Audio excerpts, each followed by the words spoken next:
गुरुची परीक्षा ही त्यावेळची घटना आहे जेव्हा स्वामी विवेकानंद त्यांचे गुरु रामकृष्ण परमहंस यांच्याकडे आकर्षित झाले होते. तेव्हा त्यांचं नाव नरेंद्र दत्त होतं.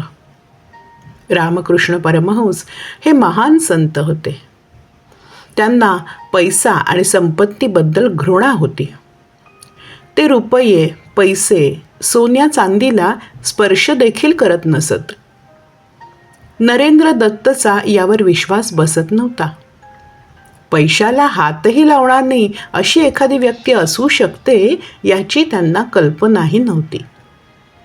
त्यांनी गुरुची परीक्षा घेण्याचं ठरवलं. रामकृष्ण परमहंस बाहेर गेले होते तेव्हा नरेंद्रने गुपचूप 1 रुपया त्यांच्या बिछाण्याखाली नेऊन ठेवला आणि ते इतर लोकांमध्ये येऊन बसले. रामकृष्ण परमहंस येऊन पलंगावर बसले आणि अचानक ते हडबडून उठून बसले. ते असे अचानक का उभे राहिले हे पाहण्यासाठी सर्वजण त्यांच्याकडे पाहू लागले, पण त्यांना काहीच समजत नव्हतं. तेव्हा रामकृष्ण परमहंसांनी अंथरूण झटकलं आणि खाली 1 रुपया पडला. सगळे स्तब्ध झाले.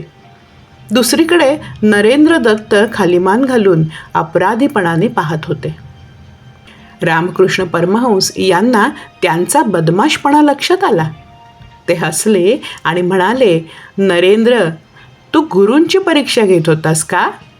बरोबर आहे. गुरु स्वीकारण्यापूर्वी गुरूंची परीक्षा घेतलीच पाहिजे.